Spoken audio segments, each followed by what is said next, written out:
Palavra pastoral, meditação. Meus queridos e amados amigos, irmãos, companheiros em Cristo, a paz do Senhor.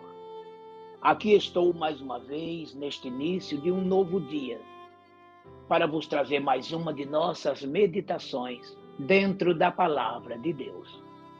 Sendo assim, vamos mergulhar nas Sagradas Escrituras. Hoje, continuaremos a meditar na Epístola de Paulo aos Filipenses, capítulo de número 2.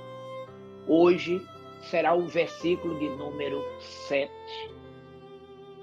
E esta semana estaremos falando sobre Jesus Cristo, que abdicou de toda a sua glória, de toda a sua pujança divina, para se tornar um de nós. Olha o que nos diz aqui o versículo 7 deste capítulo 2, desta epístola de Paulo aos Filipenses.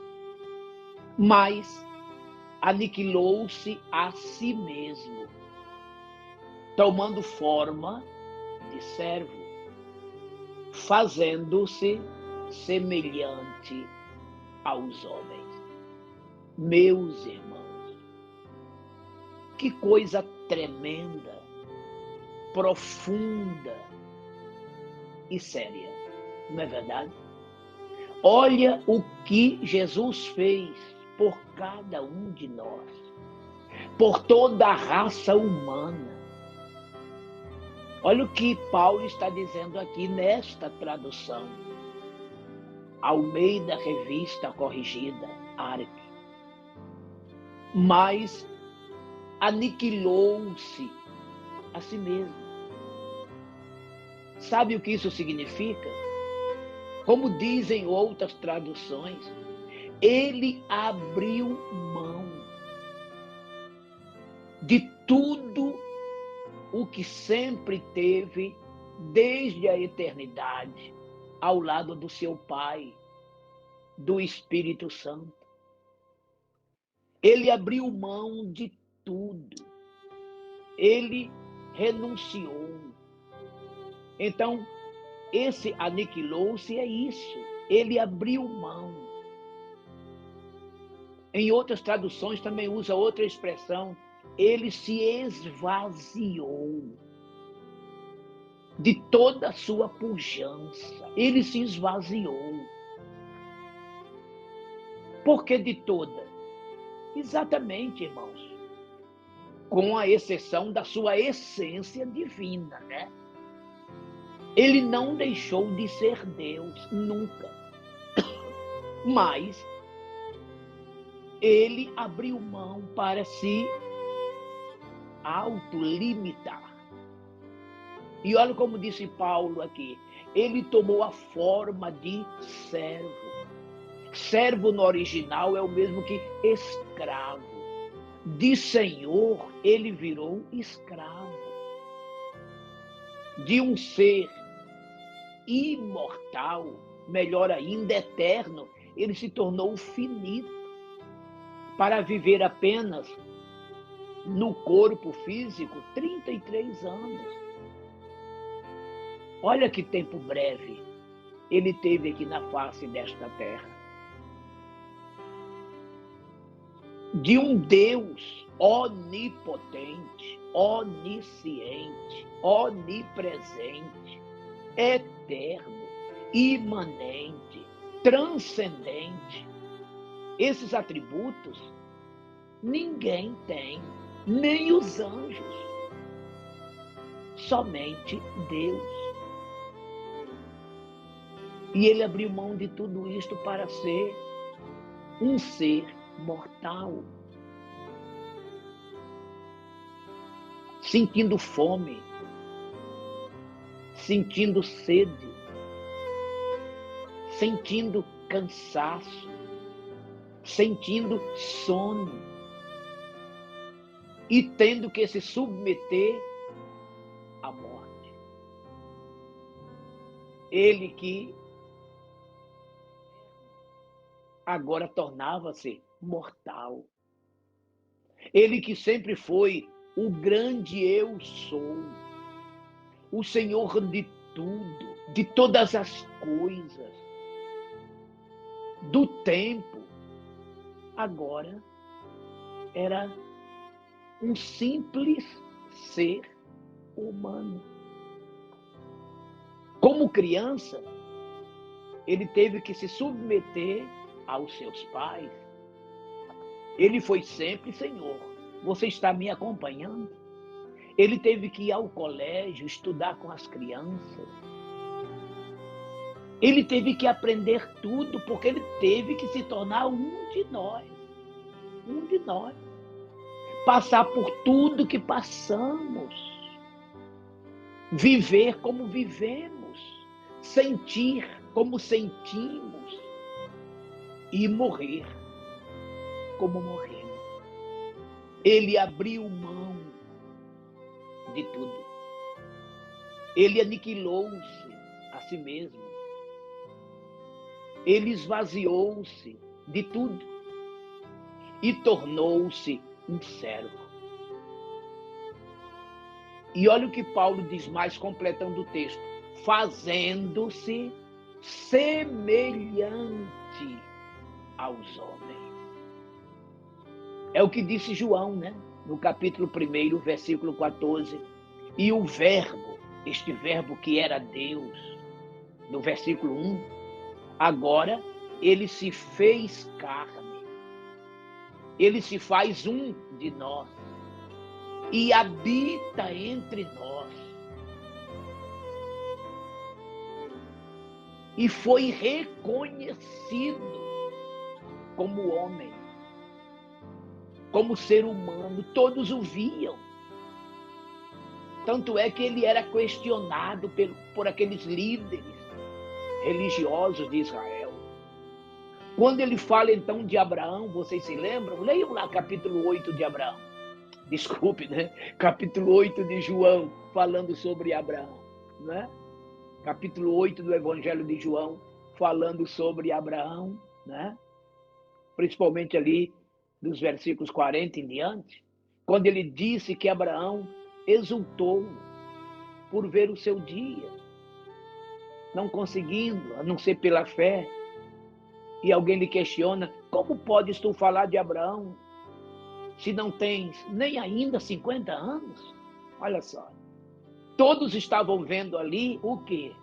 Um homem, uma criatura. E para eles, uma criatura muito arrogante, né? Querendo se passar por Deus, sendo Deus. Que história é esta?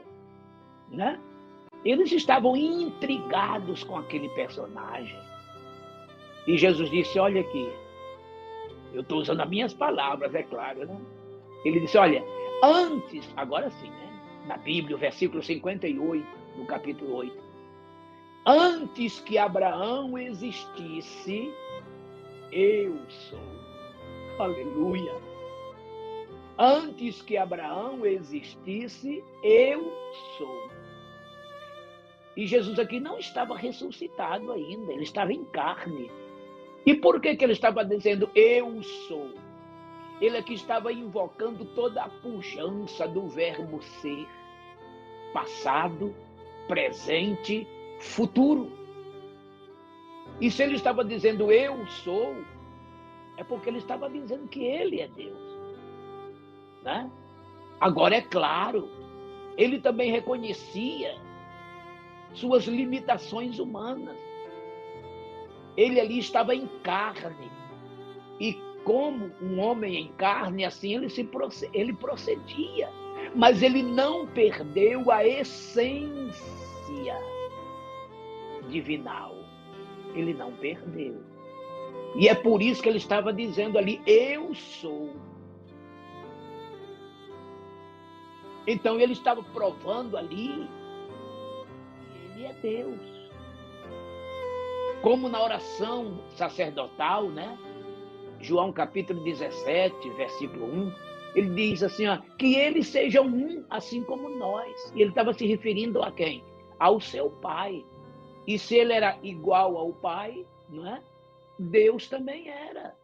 Agora, Durante os 33 anos, isso vale sempre a pena ressaltar, que ele estava totalmente esvaziado de toda a sua potência divinal. Ele estava semelhante aos homens, um de nós, com todas as limitações. Outra prova que ele fala, que ele mostra, aliás, dessas limitações, é quando lá em Mateus capítulo 24, versículo 36, ele diz: daquele dia e hora, ninguém sabe, nem o Filho, nem os anjos, mas unicamente meu Pai. Ora, por que é que ele não sabia naquele momento? Porque exatamente ele estava esvaziado desta plenitude. Ele estava como homem, com suas limitações. Entretanto, após a sua ressurreição, ele diz: agora me é dado todo o poder. Mateus 28, 18. Se naquele momento pós-ressurreição ele recebera de volta todo o poder, consequentemente também recebera de volta toda a onisciência, onipresença, imanência, transcendência, eternidade. Após a sua ressurreição, ele volta a ser sem limites, porque agora ele não estava mais vivendo uma vida na carne como homem, mas sim agora glorificado. E o que eu acho interessante também é quando, após a sua ressurreição, ele aparece entre os discípulos, né? Na primeira vez, Tomé não estava e ele duvidou, mas na segunda vez, leia lá João capítulo 20, no versículo 28, Tomé, ali diz para Jesus, né? Quando Jesus o chama, já que Tomé havia duvidado, ainda disse: olha, eu só vou crer, né, se eu colocar o dedo nas suas chagas, nas suas feridas. Olha só. Então ele chama Tomé e diz: olha aqui, Tomé, põe a mão aqui no meu lado, põe o dedo aqui nas minhas feridas. E olha qual foi a exclamação de Tomé: Senhor meu, Deus meu. Então ele diz: só porque me vistes, crestes, Tomé. Bem-aventurado é aquele que não viu, mas creu. Mas olha a expressão de Tomé: Senhor meu, meu. E ele aceitou a adoração de Tomé. Se ele aceitou, é porque verdadeiramente ele é Deus. E será sempre Deus. Daí o escritor aos Hebreus dizer: Jesus Cristo é o mesmo ontem, é hoje e será eternamente. Não é maravilhoso isso? Olha, se ali, 2 semanas após a ressurreição, Tomé o chama de Deus, ele não era Deus antes? É claro que era. Então, o que temos a entender é o que Paulo está a explicar aqui nesse texto de Filipenses 2, a partir do versículo 6, que se estende até o versículo 11, 12, 13, onde Paulo nos ensina que este Deus, chamado Jesus, ele aniquilou-se a si mesmo, ele abriu mão de ter toda a sua plenitude, ele se esvaziou, porque ele, como homem, não poderia estar em toda a sua plenitude. Você concorda? Porque o que aconteceria? Uma verdadeira explosão nunca vista. Não tem como.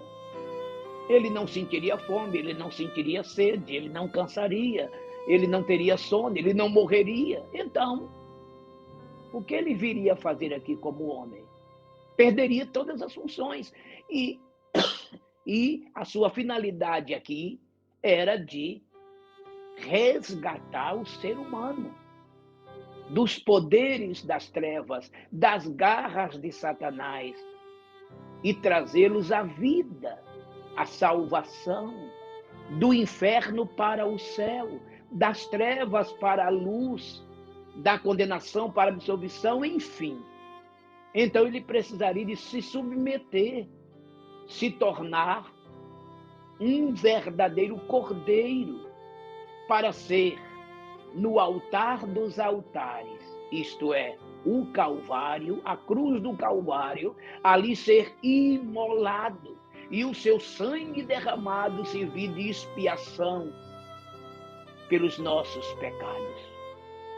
E o poder do seu sangue agora nos lava a alma de todas as transgressões, resgatando-nos, pagando o preço do nosso resgate, que não foi com ouro, nem prata, nem pedras preciosas ou coisas corruptíveis, como disse Pedro, que fomos resgatados da nossa vã maneira de viver, mas fomos comprados por bom preço, pelo mais alto preço, pelo preço do sangue de Jesus, como de um cordeiro imaculado, incontaminado e conhecido ainda antes da fundação do mundo. Glória a Deus.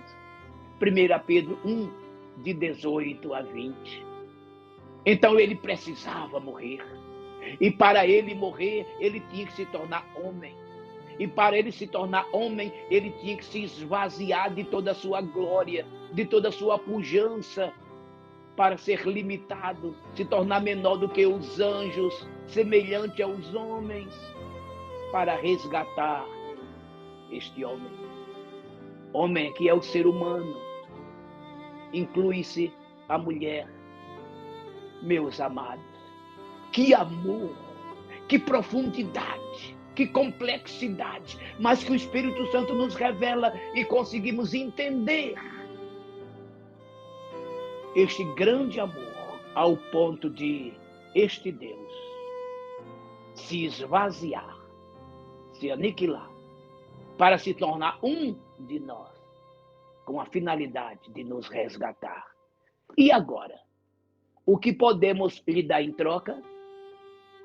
Não temos como pagá-lo, jamais, a não ser servi-lo, honrá-lo, amá-lo, segui-lo, adorá-lo, na beleza da sua magnífica e majestosa santidade, sendo a ele fiel, em tudo obediente como obediente ele foi, e resultando em tudo isto o nosso encontro com ele, no toque da trombeta, no dia do arrebatamento, para com ele estarmos para sempre.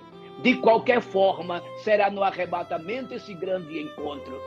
Se estivermos vivos, transformados seremos. Se estivermos mortos, seremos ressuscitados. Não importa se você estará vivo ou morto, de qualquer maneira, no toque da trombeta, com ele você se encontrará e com ele para sempre viverá. 1 Tessalonicenses 4, de 13 a 18. 1 Coríntios 15, de 51 a 54. O mesmo Senhor descerá do céu com alarido, com voz de arcanjo e com a trombeta de Deus.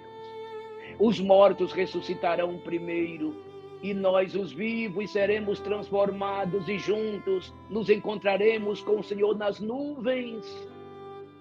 E estaremos sempre com o Senhor. Consolai-vos uns aos outros com estas palavras. 1 Tessalonicenses 4, de 16 a 18. Eis que aqui vos digo um mistério, nem todos dormiremos, mas todos seremos transformados num momento, num abrir e fechar de olhos, ante a última trombeta. A trombeta soará, os mortos ressuscitarão, os vivos serão transformados, e isto que é mortal se revestirá da imortalidade, isto que é corruptível se revestirá da incorruptibilidade. E quando isto que é mortal se revestir da imortalidade, e quando isso que é corruptível se revestir da incorruptibilidade, cumprir-se-á a escritura que diz: tragada foi a morte pela vitória. Aleluia! 1 Coríntios 15, 51 a 54. Será o resultado deste grande feito, desta maravilhosa façanha, a morte do Cordeiro de Deus para tirar o pecado do mundo na cruz do Calvário, João 1, 29.